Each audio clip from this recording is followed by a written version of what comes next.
একান্ন পীঠের এক পীঠ দেবী বর্গভীমা মায়ের মন্দিরে সপ্তশতী যজ্ঞ ও বাৎসরিক পুজো উপলক্ষে আজ সেজে উঠেছে তমলুকের ইতিহাস বিরচিত মা বর্গভীমা। সূর্যোদয় থেকে সূর্যাস্ত পর্যন্ত চলে পুজো ও হোমযজ্ঞ। সূর্যের আলো আতশ কাচে ফেলে এই যজ্ঞের আগুন ধরানো হয়।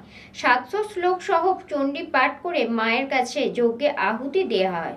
সারা বছরই এই পবিত্র যজ্ঞের জন্য মুখিয়ে থাকেন তমলুক সহ জেলার মানুষজন। একান্ন পীঠের এক পীঠ দেবী বর্গভীমা মায়ের মন্দিরে সপ্তশতী যজ্ঞ ও বাৎসরিক পুজো উপলক্ষে আজ বৃহস্পতিবার সেজে উঠেছে তমলুকের ইতিহাস বিরচিত মা বর্গভীমা।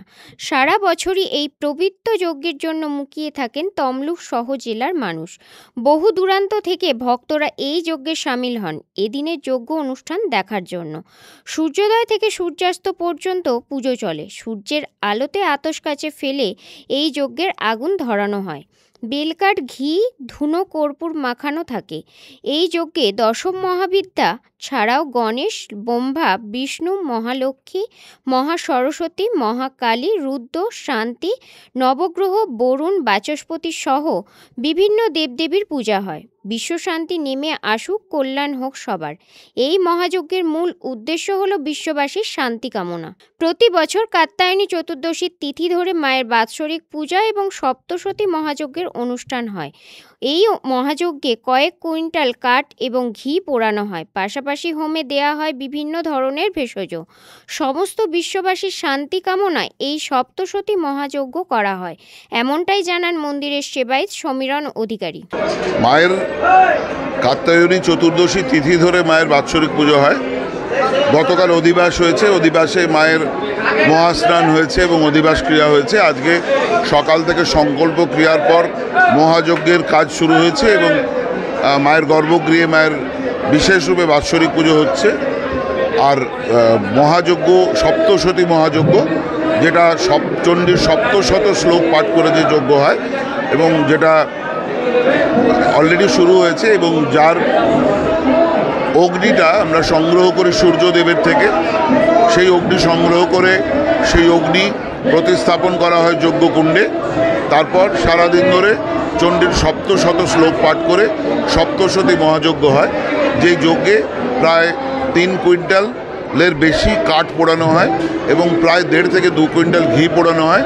তার সাথে চরু আছে, সাকল্য আছে এবং তার সাথে বিভিন্ন ধরনের ভেষজ ওই যজ্ঞে আহুতি দেওয়া হয়।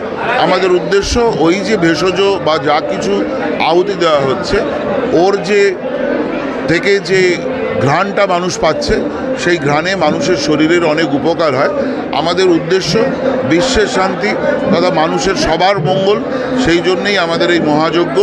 সমগ্র বিশ্বের শান্তি আসুক, সমগ্র বিশ্ববাসীর মঙ্গল হোক, এটাই আমাদের কাম্য। যজ্ঞ চলবে সূর্যোদয় থেকে সূর্যাস্ত পর্যন্ত। তারপর সমগ্র ভক্তকুলের জন্য আহুতি দানেরও ব্যবস্থা আছে, যেখানে হাজারে হাজারে লোক সুশৃঙ্খলভাবে মায়ের মহাযজ্ঞে আহুতি প্রদান করে। বেলপাতা, ফুল, ঘি দিয়ে আহুতি প্রদান করে এবং সন্ধেবেলা একটা প্রসাদের ব্যবস্থা আছে সমস্ত ভক্তের জন্য। কাত্যায়নী চতুর্দশীতে ব্রহ্ম মুহূর্ত থেকে মায়ের পুজো পাঠ শুরু হয়। গতকাল মায়ের কাছে অভিষেক করা হয় এবং আজ বৃহস্পতিবার সারা দিন ধরে চলে মায়ের যজ্ঞ অনুষ্ঠান। চণ্ডীতে যে 700 শ্লোক রয়েছে সেই শ্লোক পাঠ করে মায়ের কাছে যজ্ঞ আহুতি দেয়া হয়। তার সঙ্গে পুজো হয় দশম মহাবিদ্যার। আজকে বিশেষভাবে মায়ের ভোগ রান্না করা হয়, এমনটাই জানান মন্দিরের পুরোহিত প্রণব চক্রবর্তী। পুলক বেরার রিপোর্ট, খবর BCBS।